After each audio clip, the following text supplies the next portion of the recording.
खलीफा दुव्वम फारूक आजम सैयदना उमर इब्न Khattab रदी अल्लाह ताला अन्हु के जलाल का और उनकी अजमत और हैबत का एक अलग अंदाज था। कैसर और किसरा भी थर थर कांपते थे। और वो नंगी पीठ पर पीपल के दरख्त के नीचे सोने वाला गुलाम रसूल, लेकिन पूरी दुनिया ताकत का लोहा मानती थी। वजह क्या है? वो इश्क रसूल से भरा हुआ सीना लेकर चलता था। उमर फारूक के पास सबसे बड़ी चीज क्या थी जानते हो? एक बार आपको जब अमीरुल मोमिनीन कहकर पुकारा गया, आपके आंसू निकल आए। लोगों से कहा, ऐ लोगों सुनो, मैं अपनी हैसियत बताता हूं। मेरी हैसियत क्या है? मैं खत्ताब का बेटा उमर हूं। बचपन में मुझसे 2 बकरियां नहीं संभाली जाती, मेरे बाप से मैं रोज मार खाता था। मैं बकरियों को संभाल नहीं पाता, मेरे बाप मुझे रोज मारते थे। खत्ताब का बेटा वो उमर हूं। लेकिन आज इस दौर में 36 लाख स्क्वायर किलोमीटर पर तन्हा उमर की निगरानी है।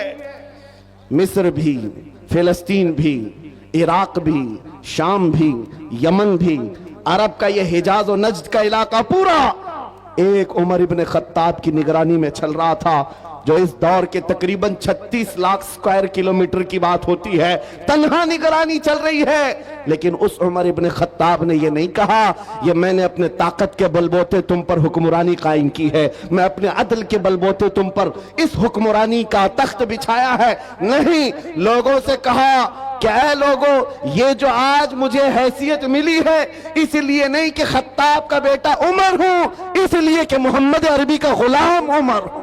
सुभान अल्लाह, सुभान अल्लाह। अपनी निस्बत जब हुजूर से मजबूत करें, दुनिया उसकी ताकत का लोहा मानती है। नामूस रिसालत की हिफाजत पर जो आए हैं मैदान में, अल्लाह करीम ने उनके बाजुओं को ताकत बख्शी है और कुफ्फार और मुशरिकीन के सीनों में उनका रौब डाल देता है। ये तारीख की सच्चाइयां बताती हैं। आपको पता है सैयदना उमर फारूक रदी अल्लाह ताला अन्हु का ये अजीम खिलाफत का जमाना, उनके मुतालिक जो लिखा गया आज भी मौजूद है। सैकड़ों मील दूर रहने वाले कुफ्फार और मुशरिकीन की फौजें सिर्फ उनके नाम से कांपती थीं, डरती थीं। यही मुंसुर, यही वस्फ में आप कहता हूं कि वो नामों से रिसालत की हिफाजत और इश्क रसूल से भरा हुआ सीना लेकर चलो, ये इस जमाने का नहीं, हर जमाने का सबसे बड़ा हथियार है, सबसे बड़ा हथियार है। लोग आज ये कहते हैं, बाज लोग जो मेरे साथ हर जलसे में इन्वेस्टिगेशन करते भी रहते हैं, हर जगह चलते रहते हैं, कई मर्तबा हमारे इलाके में भी आए और वो बार बार हमसे ये इन्वेस्टिगेशन करते, आप चाहते क्या हिंदुस्तान में? जहां जा रहे हो ये पूरे मजमे को जमा कर रहे हो और जज्बे में और इनको जोश दिलाकर खड़ा कर रहे हो, क्या चाहते हो? उनको शायद ऐसा लगता होगा कि हम कोई बहुत बड़ी ऐसी तंजीम बना रहे हैं जो बम बांध करके कहीं उड़ जाए। उन्हें शायद ऐसा लगता हो, इसीलिए बार बार इस चीज की तलाश में सरगर्दा है। मैं खुल करके बयान करता हूं मेरे अजीजों, खुल करके। अभी हम अपने मुंबई में एक मरकज बना रहे थे, तो साहब वहां तक पहुंची बातें, कुछ लोग कहने लगे ये कुछ सुरंग बना रहे हैं जिसमें जिहाद सिखाने वाले हैं। छोटा सा एक नामों से रिसालत के तहफ्फुज की खातिर एक मरकज बनाने की बात की तो ऐसी बातें फैलाए। याद रखो, हम सुरंग में नहीं सिखाते, खुले मैदान में सिखाएंगे। और वो भी कोई ऐसी वैसी तरबियत नहीं जिसकी मैं बात कर रहा हूं। हमारा मिशन क्या है मियां? मैं तो अपने नौजवानों से कहता हूं, चाकू चूरी तलवार बंदूक बारूद तो दूर है, तुम ब्लेड लेकर के भी मत चलो, इसलिए कि प्लास्टिक का ब्लेड भी तुम्हारे हाथ में होगा तो कल फ्रंट पेज पे तुम्हारा नाम आतंकवादियों के साथ। ये तो आज का मिजाज है। मैं जिस मिशन की बात कर रहा हूं वो बात इतनी है, छोड़ो ये सारे हथियार। वो हथियार क्यों नहीं अपनाते जो गरीब नवाज हिंदुस्तान आए थे तो लेकर के आए थे? वो सबसे बड़ा हथियार इश्क मुस्तफा की दौलत, हुजूर पाक सल्लल्लाहु तआला अलैहि वसल्लम की मोहब्बत कामिला। मैं जानता हूं जब अपना नौजवान इस दौलत से भरपूर और सरशार हो जाए तो इसका चलना फिरना देखकर ही कई कीड़ों को मौत आ जाए, यूं ही मौत आ जाए। आपको कुछ करने की जरूरत नहीं, तन्हा آپ حضور پاک کے عشق میں چلتے پھرتے ایک شکل تو بن جاؤ، کم سے کم اس کی بنیاد تو رکھو کہ دنیا تمہیں پہچاننے کے لیے تمہارا نام نہ پوچھے۔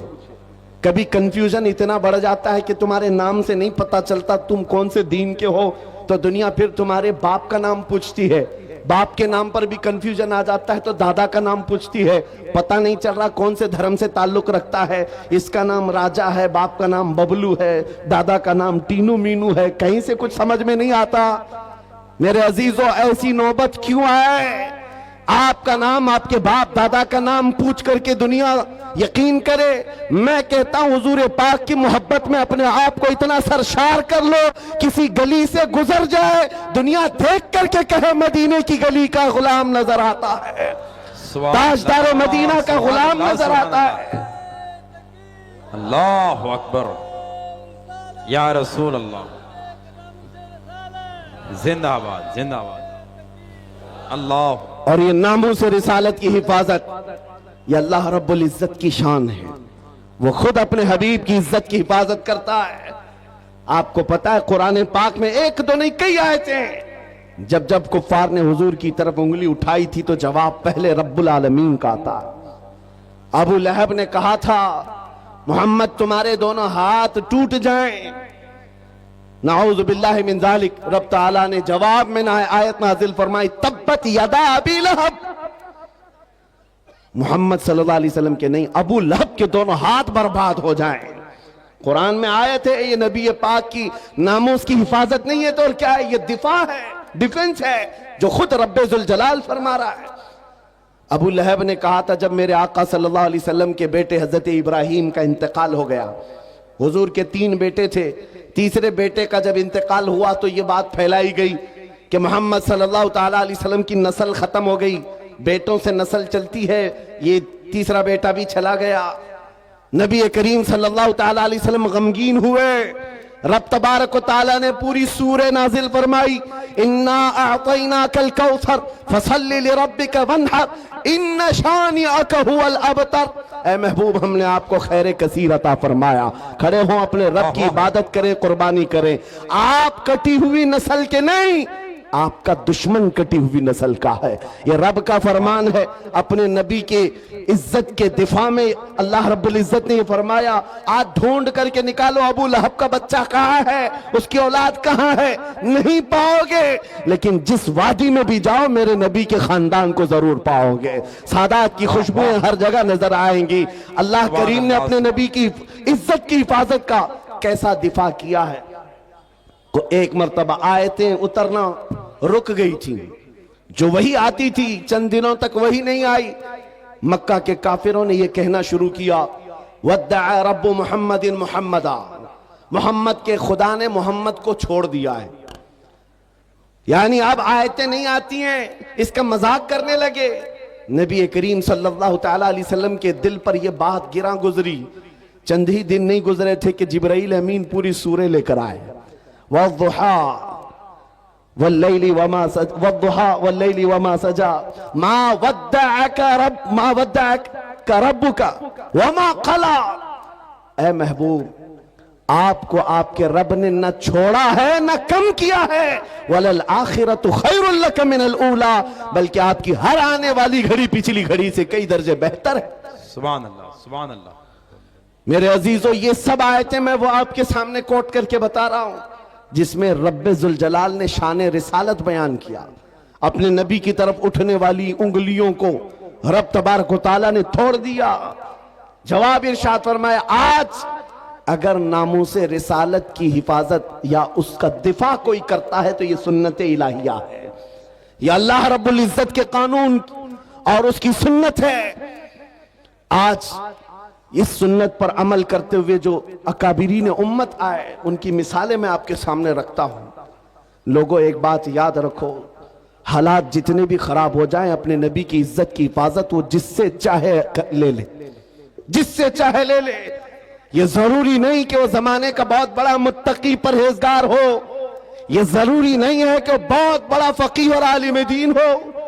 مولا کریم اپنے نبی کی عزت کی حفاظت پتھروں سے بھی چاہے لے سکتا ہے، کتوں سے بھی لے سکتا ہے۔ علامہ ابن حجر عسقلانی رحمت اللہ علیہ لکھتے ہیں کہ ततारियों का जो हमला हुआ था बगदाद में, बगदाद को उन्होंने तबाह कर रखा था। ऐसा तबाह किया था कि पूरे बगदाद की सड़कें और वहां की गलियां मुसलमानों के खून से भरी हुई थी। दरियाए दजला के पानी को लाल कर दिया था मुसलमानों के खून से। मुसलमानों की खोपड़ियों से मीनार बना दिए थे।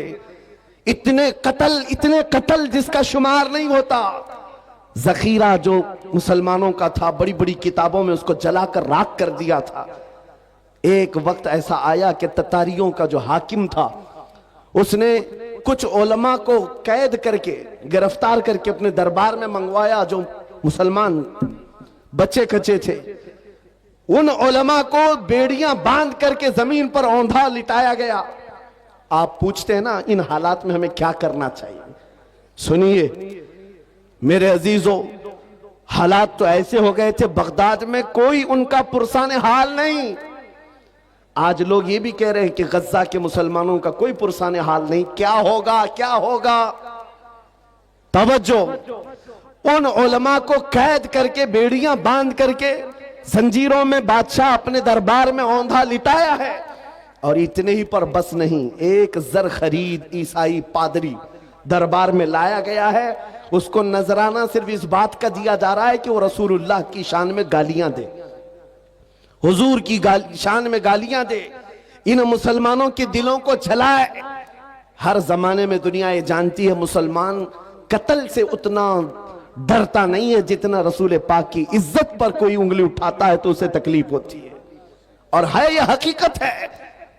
हमारे बहुत सारे जुल्म सितम हम बर्दाश्त कर लेते हैं, लेकिन नबी पाक की शान में अदना तौहीन बर्दाश्त नहीं होती। उस जालिम ने एक ईसाई पादरी को दरबार में बुलाया और कहा इनके नबी की शान में गालियां देते रहो, सुन्नी तुम पर जंक्शन पैसे की लुटाए जानिब से जाएंगे। समाअत और कर वो रहे गालियां हैं। देने लगा। कौन है वहां पर जो हिफाजत करे मेरे नबी के नाम की इज्जत? कौन है, कौन हिफाजत करेगा? जो उलमा थे वो तो जंजीरों पे कैद हैं। कौन है? अल्लाह करीम जब चाहे जैसे चाहे हिफाजत करता है। दरबार में बादशाह का एक कुत्ता था जो सोने की जंजीर से कोटे पर बंधा रहता था, एक खूटे पर बंधा रहता था। जैसे ही वो पादरी गालियां देने लगा, वहीं से कुत्ता भौंकने लगा, जोर जोर से भौंकने लगा। दरबारियों ने कहा कि तेरा बयान शायद कुत्ते को अच्छा नहीं लग रहा है, इसलिए कुत्ता भौंक रहा है। ईसाई पादरी ने कहा वो तो जानवर है, मेरा बयान क्या समझेगा। दूसरी बार गालियां देने लगा, कुत्ता फिर भौंकने लगा।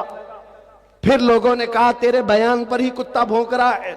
उस ईसाई पादरी ने कहा मेरे बयान पर नहीं भौंक सकता, उसे क्या खबर है। तीसरी बार जब नबी पाक की शान में हर्जा सराई शुरू किया, उस कुत्ते ने जंजीर तोड़ दिया और उछल करके ऐसे दरबार में आया, उस ईसाई पादरी के सीने पर चढ़कर उसे दम सदन में चाक करके दो टुकड़ों में बदल दिया। उस कुत्ते की हैबत ऐसी तारी थी, पूरे दरबार में सिपाही से लेकर बादशाह तक हर आदमी खड़ा रह गया और कुत्ते को देखने की भी ताब नहीं थी। ऐसा लगता था कोई शेर बबर आया हुआ है। उस कुत्ते की हैबत से लोग डरे हुए थे। और तारीख में यह लिखा है, जिन्होंने हमारी खोपड़ियों से मीनार बनाया था, जिन्होंने बगदाद को हमारे खून से नहलाया था, उसी ततारियों के दरबार में एक दो नहीं 10,000 ततारियों ने कलमा पढ़कर इस्लाम कबूल कर लिया। सुभान अल्लाह, सुभान अल्लाह, सुभान अल्लाह, सुभान अल्लाह। जब रब तबारक व तआला नामों से रिसालत की हिफाजत फरमाता है तो वो कुत्तों के जरिए से भी काम लेता है। ये बात याद रखो। और दुनिया को भी मैं ये बताता हूं, हमें कैद कर देने से या हमें फांसी दे देने से इस्लाम का खात्मा नहीं होगा। कुछ लोग ये समझते होंगे, आपको पता है तारीख में जब मुरादाबाद में किफायत अली काफी रहमतुल्लाह ताला अलैह को फांसी पर चढ़ाया गया था, अंग्रेज 8 दिन तक जश्न मना रहे थे।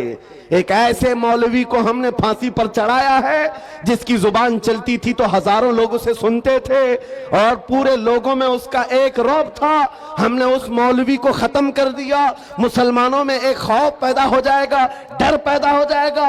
انگریز 8 دن جشن منائے ہوں گے لیکن انہیں خدائی قانون معلوم نہیں. مراد آباد میں پھانسی پر چڑھا رہے ایک عاشق رسول کو اور پروردگار عالم اسی مراد آباد کے پڑوس شہر بریلی میں امام احمد رضا کو پیدا کر رہا ہے. وہ ایسا عاشق رسول پیدا کیا جب وہ جوان ہوا تو صرف قلم سے نہیں, صرف زبان سے نہیں, بلکہ پوری تحریک چھیڑ دی. اور آج حالت یہ ہے, انگریز ایک عاشق رسول کو پھانسی پر چڑھا کر یہ سمجھتے تھے کہ عشق رسول کا خاتمہ ہو گیا. نہیں, ممکن نہیں ہے. بریلی کی زبان پھر چلی ہے تو ایسے چلی, خطہ خطہ آج بولتا ہے, ڈال دی قلب میں عظمت مصطفیٰ. سیدی اعلیٰ حضرت پہ لاکھوں سلام. عزیزان گرامی وقار, آج ان حالات کو دیکھ کر جو سراسیمگی ہے نوجوانوں میں, میں 2 چیزیں عرض کرتا ہوں. سرکار سیدی حضور حافظ ملت رحمت اللہ تعالی علیہ کا فرمان میرے والد گرامی سے میں نقل کر کے آپ کے سامنے رکھتا ہوں, جو وہ اپنے شاگردوں کے درمیان کہا کرتے تھے, 2 چیزیں اپنی زندگی میں لازم رکھو. کسی ظالم سے ڈرنا مت, کسی مظلوم پر اپنا جبر یا اپنی طاقت کا استعمال نہیں کرنا. کسی کمزور پر طاقت کا استعمال نہیں اور کسی ظالم سے ڈرنا نہیں. یہ 2 چیزیں لے کر کے چلو, تمہارا کچھ نہیں ہوگا. کلمہ طیبہ پڑھا ہے اور میرے نبی کی امت میں ہو. موت تو یوں بھی کسی بستر پر آنی ہی ہے, اور جب موت آنا ہی ہے تو میرے نبی کی سنتوں پر آ جائے, حضور کی محبت میں آ جائے, کیا فرق پڑتا ہے. عزیزان گرامی وقار, اس جملے کو لے کر چلے, خاص کر آپ کے اس صوبے میں. یہاں لوگوں کو بلڈوزر سے ڈرایا جاتا ہے. مسلمانوں, ایک چھوٹی مشین سے ڈرنے والی قوم تو نہیں ہو. غیر قانونی چیزوں سے بچ جاؤ. بلڈوزر کیا, کئی اس سے بڑی مشینیں بھی آئیں, تمہیں ہلانا نہیں چاہیے. ہاں, زیادہ سے زیادہ غیر قانونی یا پھر کسی طرح سے اپنے ہوس کے لیے مکانوں کو یا دیواروں کو گرایا جا سکتا ہے, لیکن مضبوط عشق رسول ہو, اس سے بڑی طاقتیں بھی تمہارے سینے سے عشق رسول نہیں چھین سکتی. واہ واہ واہ, نہیں چھین سکتی. بے شک, بے شک. بس اس دولت کو بناؤ, اس دولت کو بناؤ جو چھینی نہیں جا سکتی, جس کو اعلیٰ حضرت امام اہل سنت فاضل بریلوی فرماتے ہیں, اے عشق تیرے صدقے جلنے سے چھٹے سستے. اے عشق تیرے صدقے جلنے سے چھٹے سستے, جو آگ بجھا دے گی وہ آگ لگائی ہے. وہ آگ لگائی ہے. واہ واہ. بس اس عشق کی بات میں کرتا ہوں. وہ اگر تمہارے پاس ہے تو یہ چھوٹی موٹی مشینیں کیا تمہارا بگاڑیں گی. گھر توڑ سکتے ہیں, یا تمہاری جائیدادیں لے سکتے ہیں, یا تمہیں جیلوں کی سلاخوں پر بند کر سکتے ہیں. اتنا اگر ہوتا ہے تو آپ کو یہ عادت ڈال لینی چاہیے, مظفر کو مقید نہ سمجھے سیاد, میری اسیری بھی سنت آبائی ہے. واہ واہ. اگر قید ہو بھی جائے تو اتنی بات یاد رکھو, ہماری اسیری بھی سنت آبائی ہے. عزیزان گرامی اوقات, ناموس رسالت کی حفاظت پر جنہوں نے پہرا دیا ہے, ان کی چند مثالیں میں عرض کر رہا تھا. وہ صحابہ کرام رضوان اللہ تعالی علیہ مجمعین, جن کی ہیبت کا عالم یہ تھا کہ وہ تنہا جاتے لیکن دنیا کو خوف زدہ کرتے تھے. کس بات پر؟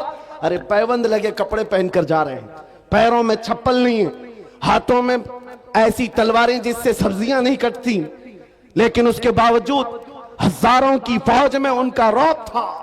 سیدنا خالد بن ولید سیف اللہ المسلول 125 جنگیں اپنی زندگی میں لڑی, ایک جنگ میں بھی شکست نہیں حاصل کیا, شکست نہیں ہوئی.